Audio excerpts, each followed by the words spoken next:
오늘 주신 말씀은 창세기 10장 6절부터 14절까지의 말씀입니다. 창세기 10장 6절부터 14절까지의 말씀입니다. 함께 봉독하고 마지막 절은 함께 읽도록 하겠습니다. 제가 먼저 읽도록 하겠습니다. 함의 아들은 구스와 미스라임과 붓과 가나안이요.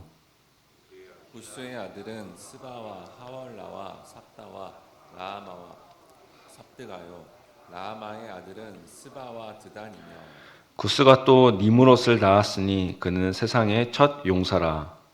그가 여호와 앞에서 용감한 사냥꾼이 되었으므로 속담에 이르기를 아무는 여호와 앞에 니므롯같이 용감한 사냥꾼이로다 하더라. 그의 나라는 시날 땅의 바벨과 에렉과 악갓과 갈레에서 시작되었으며 그가 그 땅에서 아수르로 나아가 니느웨와 르호보딜과 갈라와 및 니느웨와 갈라 사이에 레센을 건설하였으니 이는 큰 성읍이라. 미스라임은 루딤과 아나밈과 느하빔과 납두힘과 함께 읽겠습니다.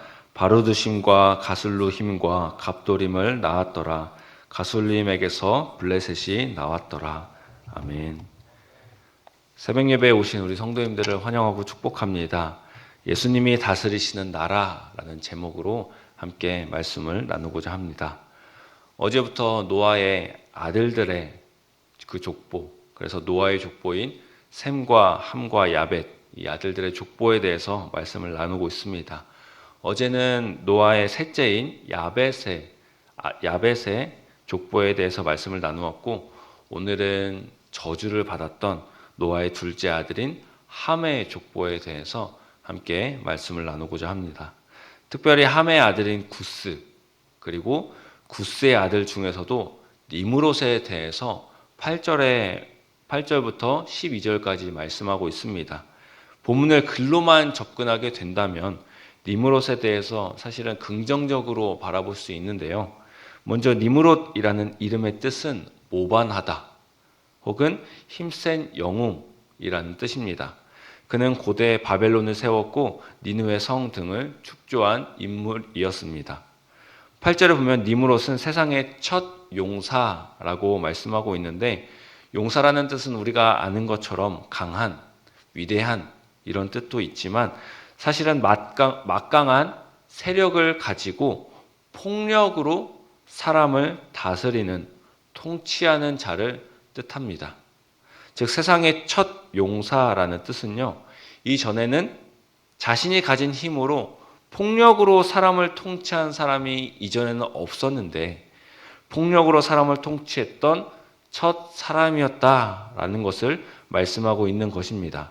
그렇게 9절에서도 여호와 앞에서 용감한 사냥꾼이라고 표현하고 있는데요. 여기서 여호와 앞에라는 뜻은 하나님 앞에서 살아간다는 코람데오라는 뜻이 아니라 얼굴과 얼굴을 맞대다라는 뜻도 있지만 사실은 하나님을 대적하여라는 뜻으로 볼 수 있습니다. 하나님 앞에서 멋진 용사요 사냥꾼이 아니라 하나님의 뜻과는 반대로 폭력으로 세상을 통치하고 다스리는 사람이었다라는 것을 말씀하고 있다라는 것입니다. 사냥꾼도 8절에 나오는 용사와 같이 사람을 사냥하는 사냥꾼, 즉 폭력으로 사람을 다스리는 것을 말합니다. 사람이 사람을 다스리는 순간 사람 사이에는 계급이라는 것이 생겨나게 됩니다. 하나님은 사람을 평등하게 지으셨지만 죄로 인하여 사람 사이의 평등의 관계는 깨지게 되었습니다. 사람이 사람을 다스리게 되면서 사람을 왕으로 인정하고 사람이 다스리는 나라에서 살게 됩니다. 유일한 왕은 하나님 한 분이신데, 예수님 한 분이신데 그분을 왕으로 인정하지 않는 시대가 되어 버렸다라는 것입니다. 니므롯은 당시의 왕이었습니다.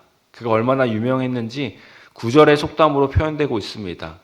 니므롯보다 싸움을 잘하는 사람이 없었기에 싸움하면 니므롯이 생각나는 시대였다라는 것입니다.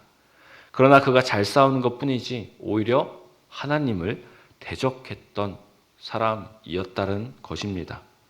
더욱이 10절에 그의 나라는 시날 땅의 바벨, 에렉, 아갓, 갈레에서 시작되며 그 땅에서 아수르, 니느웨 등 도시와 성읍들이 건설된 것을 볼 수 있습니다. 특별히 시날 땅의 바벨을 소개하는 것은요, 11장에 나오는 바벨탑을 미리 언급하는 것이기도 합니다. 바벨탑은 시날 평지에서 벽돌을 쌓아 올린 곳으로 그 땅의 이름이 바벨이었습니다. 바벨은 뒤죽박죽이다는 뜻에서 유래되어 혼란, 혼잡을 뜻합니다. 하나님이 다스리신다면 절대로 혼란이나 혼잡이 없을 텐데 니므롯이라는 함의 후손이 폭력으로 사람을 다스리다 보니 이렇게 혼잡이 생길 수밖에 없었다는 것입니다. 사람이 사람을 다스리는 순간 혼잡이 생길 수밖에 없고 하나님을 대적하게 됩니다. 세상을 보면 사람이 사람을 다스리면서 갈등이 생기고 분쟁이 생기게 됩니다. 지금은 모든 세상이 사람이 다스리는 나라가 되었고 그렇게 모든 나라에는 갈등과 분쟁이 있습니다. 러시아의 우크라이나 침공, 또 많은 나라들의 내전을 봐도 결국 사람이 사람을 다스릴 때 이런 갈등이 생기고 분쟁이 일어날 수밖에 없다라는 것을 보여주고 있습니다. 하나님을 대적하는 것이죠. 죄가 들어옴으로 하나님을 왕으로 인정하지 않고 하나님을 대적할 때 혼란과 혼잡, 갈등과 분쟁이 들어오게 됩니다. 예수님이 다스리시는 나라는 혼란과 혼잡이 없고 갈등과 분쟁이 없으며 사랑과 은혜가 넘치는 평화로운 나라입니다. 예수님은 유일한 참 왕이시며 하나님이시지만 그분은 왕의 몸을 입고 이 땅에 오지 않으셨습니다. 니므롯은 사람이 사람을 다스리고 싶어 했지만 예수님은 오히려 사람의 몸으로 이 땅에 오셔서 다스리시는 것이 아니라 섬기기 위해 이 땅에 오셨다라고 말씀하고 있습니다. 마가복음 10장 45절 말씀입니다. 인자가 온 것은 섬김을 받으려 함이 아니라 도리어 섬기려 하고 자기 목숨을 많은 사람의 대속물로 주려 함이니라. 아멘. 예수님의 힘은 사람을 섬기기 위하여 오신 사랑의 힘이었습니다. 하나님이신 그분이 사람의 몸을 입고 이 땅에 오셨을 때 예수님께서는 왜 나를 모르냐? 내가 너희를 다스리는 하나님이다. 무력으로 폭력으로 다가오지 않으셨다 말씀입니다. 오히려 섬기고 예수님의 그 목숨을 우리를 대신하여 대속물로 십자가에 못 박히심으로 그 사랑을 증명하셨습니다.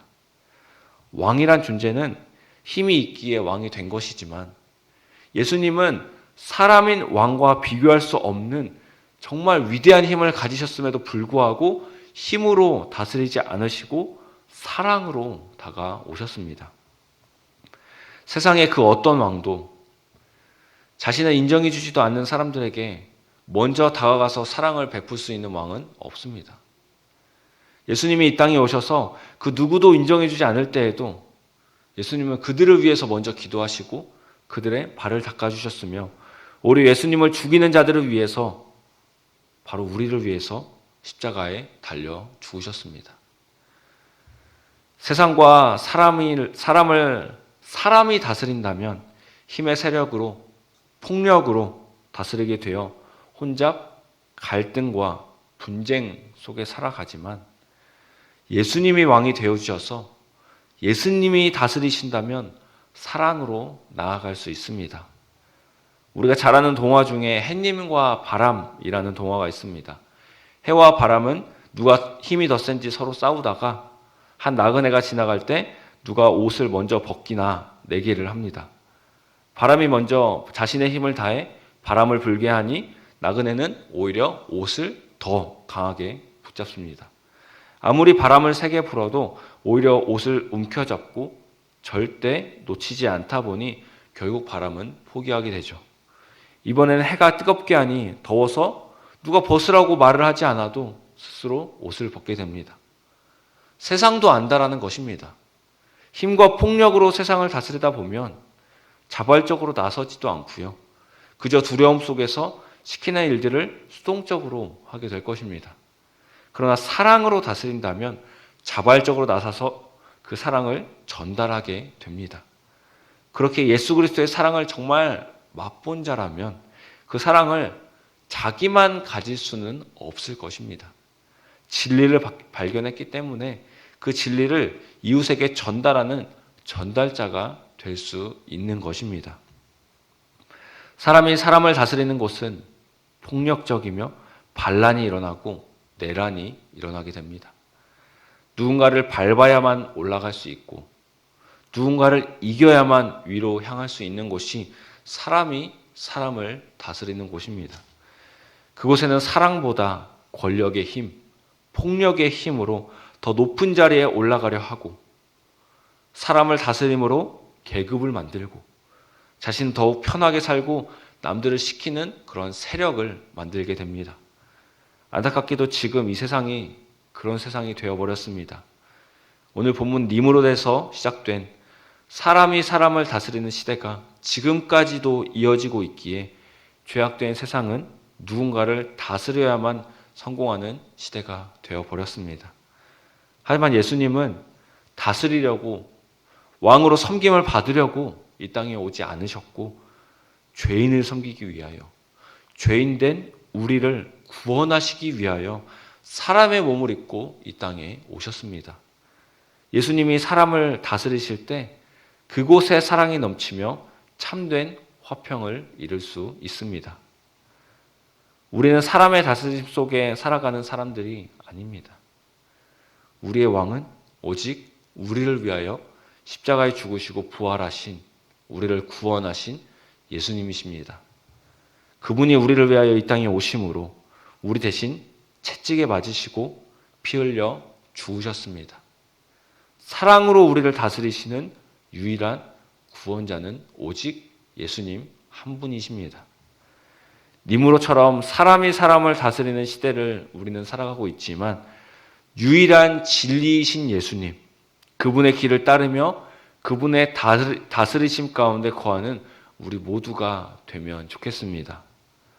하나님을 대적하는 사람이 사람을 다스리는 이 시대 가운데 결국 힘과 폭력이 이기는 것이 아니라 사랑이 이기는 것을 몸소 보여주신 예수님을 우리가 그분을 왕으로 섬기며 그분처럼 때로는 우리에게 세상을 이길 수 있는 힘이 있을지라도 그 힘으로 세상 앞으로 나아가는 것이 아니라 예수님이 보여주신 사랑을 본받아 그 사랑으로 세상 앞으로 나아가 참된 사랑이 이긴다라는 것을 보여주며 살아가는 우리 모두가 되기를 소망합니다.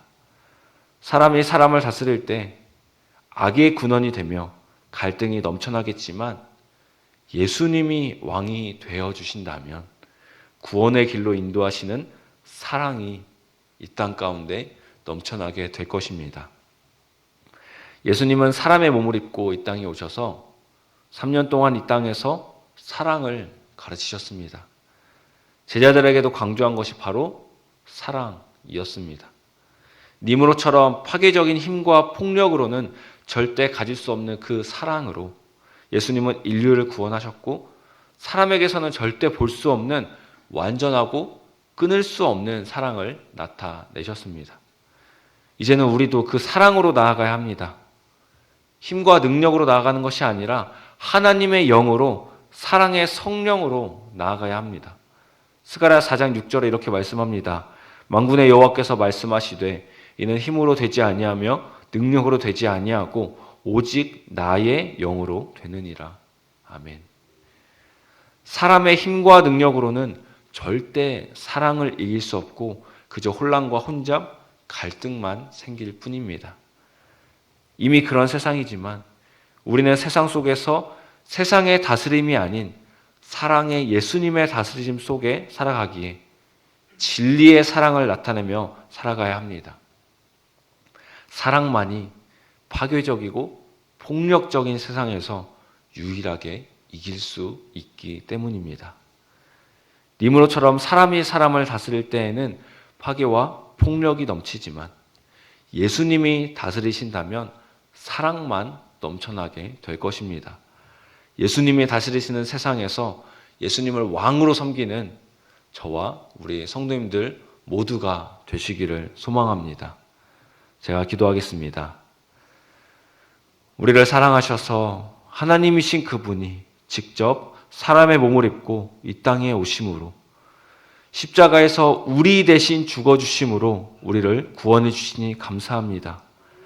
마땅히 섬김을 받으셔야 할 예수님이 오히려 우리를 사랑으로 섬겨주셨으니 우리도 사람이 사람을 다스리는 시대에 살아가고 있지만 예수님의 사랑을 받은 자로서 예수님의 사랑을 전하며 살아갈 수 있도록 주님 인도하여 주시옵소서.